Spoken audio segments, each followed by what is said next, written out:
आज हम बनाने वाले हैं दही के कबाब। अंदर से ये बहुत ही ज़्यादा सॉफ्ट और क्रीमी होते हैं और बाहर से उतनी ही ज़्यादा क्रिस्पी ये लगते हैं। बहुत ही ज़्यादा डिलीशियस होते हैं और बहुत जल्दी बन जाते हैं। तो आप इनको अपनी पार्टीज़ के लिए या फिर गेस्ट के लिए इजीली बना सकते हैं। तो ये दही के कबाब बनाने के लिए सबसे पहले मैंने यहाँ पर ली है हाफ कप हंग कर्ड।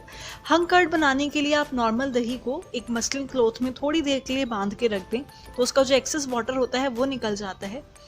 इसमें हम ऐड करेंगे half cup chopped onions, 1/4 cup of chopped capsicum, 1/4 cup chopped carrot, 1/4 cup chopped paneer, आपके टेस्ट के अकॉर्डिंग या फिर हाफ टीस्पून नमक, 1/4 teaspoon red chilli powder, 1/4 teaspoon black pepper और इनको हम अच्छे से मिक्स कर लेंगे। बेसिकली अपनी चॉइस की कोई भी वेजिटेबल्स आप यहाँ पर यूज़ कर सकते हैं। तो ये कर्ड का मिक्सचर हमारा एकदम रेडी है। अब हम यहाँ पर लेंगे 1/4 कप मैदा। ये मैदा से हम एक बैटर बनाने वाले हैं, तो इसमें हम ऐड करेंगे 1/4 टीस्पून नमक एंड 1/4 टीस्पून ब्लैक पेपर। तो पहले हम इनको अच्छे से मिक्स कर लेते हैं ताकि इसमें बाद में लम्प्स ना बने।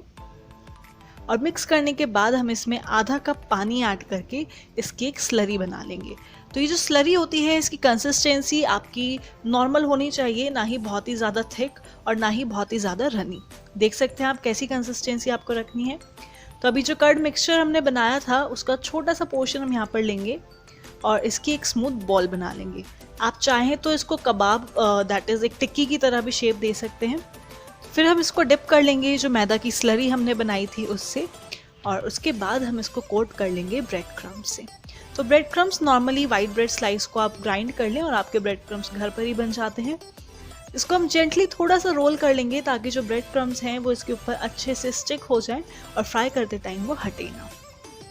तो ये इनको हम डीप फ्राई कर लेंगे। ऑयल का टेम्परेचर आपका होना चाहिए मीडियम हाई, क्योंकि बहुत ज़्यादा लो होगा तो ये फट जाएंगे और बहुत ज़्यादा हाई होगा तो ये डालते ही आपके एकदम से ब्राउन हो जाएंगे। तो इनको हम डीप फ्राई करेंगे जब तक ये गोल्डन ब्राउन नहीं हो जाते हैं।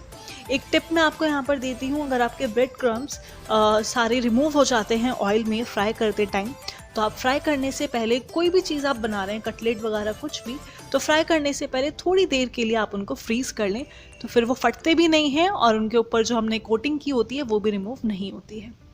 तो ये हमारे गोल्डन ब्राउन हो चुके हैं, इनको हम ऑयल से सेपरेट कर लेंगे और ये सर्व करने के लिए बिल्कुल रेडी हैं। तो आप ये ज़रूर ट्राई करें। Thank you for watching.